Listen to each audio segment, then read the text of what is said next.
हरिमोहन पहले एक कपड़े की दुकान पर नौकरी करते थे, पर अब उम्र के साथ साथ उन्होंने वो नौकरी छोड़ दी। अब उनकी उम्मीद बस अपने बीए पास बेटे रवि से है। हरिमोहन कई बार अपने बेटे रवि को नौकरी करने के लिए कहते हैं, पर रवि सारा दिन अपने दोस्तों के साथ इधर उधर घूमने में समय गंवा देता है। इसीलिए हर समय उसके पिता और उसमें किसी न किसी बात को लेकर बहस चलती रहती है। घर में थोड़ा बहुत रवि की माँ सिलाई का काम करके पैसे कमा लेती हैं, और थोड़ी बहुत पिता ने गांव की जमीन किराए पर दी हुई है, तो उसका पैसा आ जाता है, तो घर का खर्चा निकल जाता है। इसीलिए रवि के पिता उसे बार बार सुनाते रहते हैं, माँ साबुन देना, यहाँ साबुन खत्म हो गया है। दे रही हूँ बेटा, रुक। ला इधर दे ये साबुन की चक्की। रोजाना इतने महंगे महंगे साबुन शैम्पू से रगड़ रगड़ कर तो ऐसे नहाता है जैसे कोयले की खान में मेहनत करके आया हो। नहा धोकर चौराहे पर उस नमक हराम बिल्लू के साथ चाय की चुस्कियां ही तो भरनी है। माँ दो साबुन, मैं कब से चिल्ला रहा हूँ। बेटा ये साबुन मेरी कमाई का है, पहले कुछ कमा कर ला, तभी ये महंगे खर्चे इस घर में होंगे, समझा। नहा ले अब ऐसे ही, निठल्ला कहीं का। पता नहीं मेरी ही किस्मत फूटी है जो ऐसा नालायक बेटा मिला है। उस रामलाल को देख, उसका बेटा 12,000 की नौकरी कर रहा है। हाँ हाँ देखना, वो दिन भी दूर नहीं जिसे तुम निठल्ला कह रहे हो। मेरे नाम के पर्चे पूरे शहर में ना छपे तो मेरा नाम भी रवि नहीं। जाओ नहा लो ये साबुन मलमल कर, और सूंघते रहना खुशबू। बताओ, साबुन भी नहीं लगाने दिया। लगता है अब कुछ करना ही पड़ेगा, तभी ने मेरी अहमियत पता चलेगी। अरे रवि, नाश्ता तो करता जा। नहीं माँ, अब मैं नौकरी ढूंढकर ही इस घर में नाश्ता करूंगा। जाने दे आशा, ये नौटंकी बाज है, इसकी ये नौटंकी इसके दोस्तों में ही चलती है। तुम हर समय मेरे लाडले के पीछे पड़े रहते हो। बेचारा कुछ खाए पिए बिना ही चला गया, मेरा बच्चा। इधर रवि की माँ उसकी चिंता में थी कि वो भूखा प्यासा घर से चला गया, पर रवि तो गर्मा गर्म समोसे का मजा ले रहा था। अरे बताएगा भी यार, क्या हुआ है? जब से आया तब से पूछ रहा हूँ। पहले मुझे समोसा तो खाने दे, घर पर पिताजी की डांट खाकर आया हूँ, यहाँ तो मेरा दिमाग खा रहा है। एक काम कर, मुझे कुछ भी करके कोई भी नौकरी दिलवा दे। मैं ये ताने सुन सुनकर तंग आ गया हूँ यार। मैं डिसाइड करके आया हूँ, अब मैं घर तभी जाऊंगा जब मुझे कोई नौकरी मिल जाएगी। बस बहुत हो चुका, अब ये गरीबी के दिन मेरे से नहीं काटे जाएंगे। मैं भी ऐशो आराम की जिंदगी जीना चाहता हूँ, तो कुछ भी करके मुझे कोई भी काम नौकरी दिलवा दे यार। एक नौकरी तो है पर उसमें गड़बड़ है, पर सुना है पैसे अच्छे मिलेंगे। अरे गड़बड़ तो मेरी जिंदगी में चल रही है यार। अच्छे पैसे पाने के लिए मैं कोई भी नौकरी करने को तैयार हूँ। तू बता तो नौकरी क्या है? यार पहले तू बोल कि तू थप्पड़ नहीं मारेगा यार। अगर तू अब नहीं बोला ना तो जरूर मार दूंगा। रुक रुक बताता हूँ यार। कुछ नहीं करना, तुझे लड़की बनना पड़ेगा, क्योंकि वो नौकरी सिर्फ लड़कियों के लिए है और एक लड़की की जगह खाली है। अबे साले, मैं लड़की बनूंगा है? तूने मुझे समझ क्या रखा है बे? देख, मैंने पहले ही कहा था कि मुझे थप्पड़ मत मारना यार। इतने कम समय में तुझे कोई नौकरी पर नहीं रखेगा। सारा दिन ऑफिस के चक्कर लगाने पड़ते हैं, तब जाकर कहीं नौकरी का नंबर आता है। वो मोहन पिछले साल से नौकरी के लिए अप्लाई कर रहा है, और उसकी नौकरी अभी तक नहीं लगी। अब अगर मैंने तुझे कुछ बता दिया, तुझे सही लगे तो इस नौकरी के लिए तू जा सकता है। बड़ी नाटक कंपनी है, अच्छे अच्छे नाटक करवाती है। वहाँ पर एक बड़ा नाटक होने वाला है जिसमें एक सुंदर लड़की की जरूरत है, और तू तो वैसे भी एक्टिंग करने का शौकीन है। मुझे पता है तू ये रोल अच्छे से कर लेगा। हाँ, किसी को कुछ पता नहीं चलेगा। बिल्लू की बात सुनकर रवि सोच में पड़ जाता है कि उसे वाकई में नौकरी चाहिए थी, तो वो लड़की बनकर नौकरी करने के लिए तैयार हो जाता है। और फिर रवि लड़कियों की वेशभूषा पहनकर नाटक कंपनी के मालिक से मिलता है। क्या नाम है तुम्हारा? जी मेरा नाम रवीना है। रवीना? बड़ा ही सुंदर नाम है। जैसा सुंदर नाम वैसा ही सुंदर रूप। ठीक है, तुम हमारी नाटक कंपनी से जुड़ सकती हो। हमारा नया नाटक ड्रीम गर्ल आने वाला है।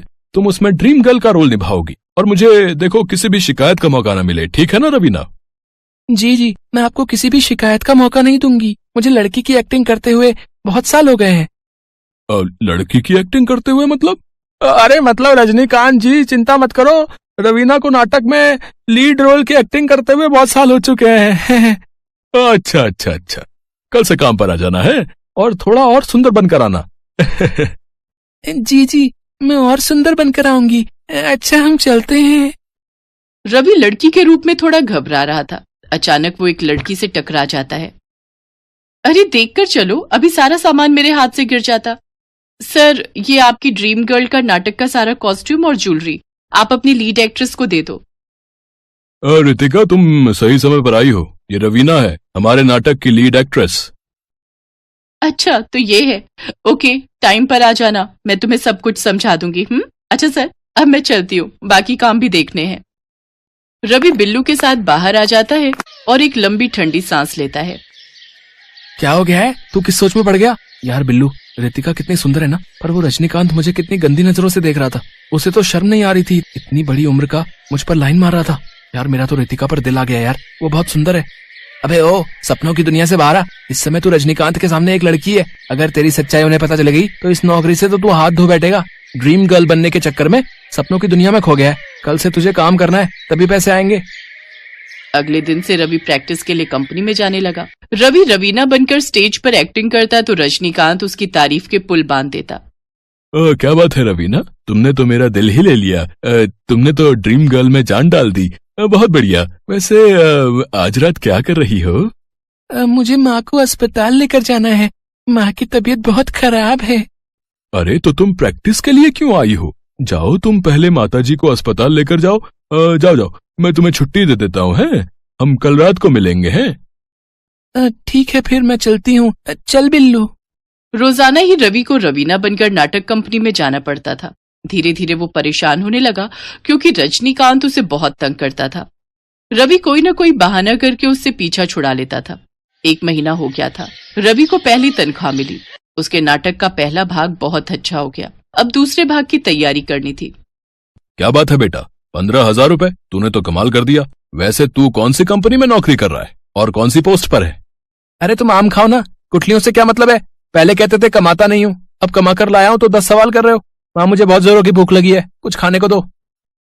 तुम क्यों मेरे बेटे के पीछे पड़े रहते हो? तुम्हारे हाथ में उसने सारी तनख्वाह रख दी, फिर भी उसकी जान के दुश्मन बने रहते हो।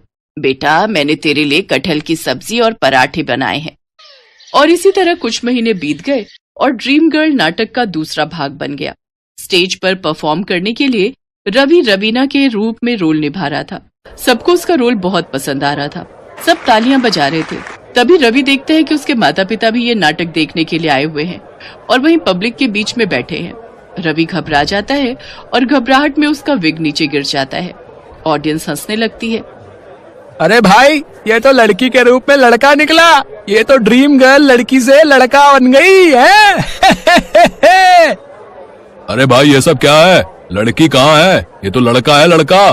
अरे पर्दा गिराओ, इसने हमें धोखा दिया है। ये लड़की बनकर इतने समय से हमें धोखा दे रहा था।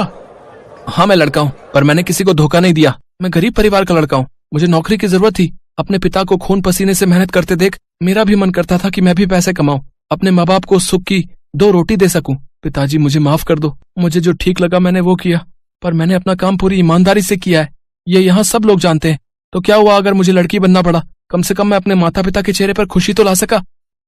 मेरा बच्चा, मेरा लाल, और उसे तंग करो। हर समय उसको ताने देते रहते थे।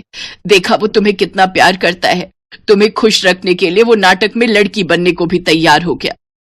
तू ठीक कह रही थी आशा, मैं गलत था। मेरा बच्चा तो सच में बहुत लायक है। 1 सेकेंड, क्या आप सबको ये ड्रीम गर्ल पसंद नहीं आई?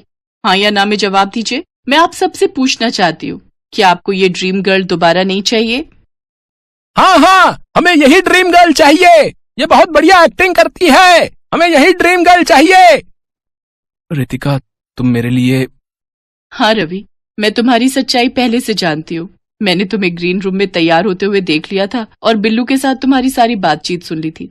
मैं जानती थी, पर मैं तुम्हें सच में बहुत प्यार करती हूँ और तुम मुझे ऐसे ही पसंद हो। इसलिए मैं तुम्हारे मुंह से सारी सच्चाई सुनना चाहती थी। फूटी किस्मत मेरी, ड्रीम गर्ल तो गई। रवि और रितिका एक दूसरे के गले लग जाते हैं। रवि के माता पिता की आंखों में भी खुशी के आंसू थे। वो नाटक ड्रीम गर्ल पब्लिक को बहुत पसंद आया। रवि ने उस नाटक से बहुत पैसे कमाए और उसके बाद रवि और रितिका ने शादी कर ली।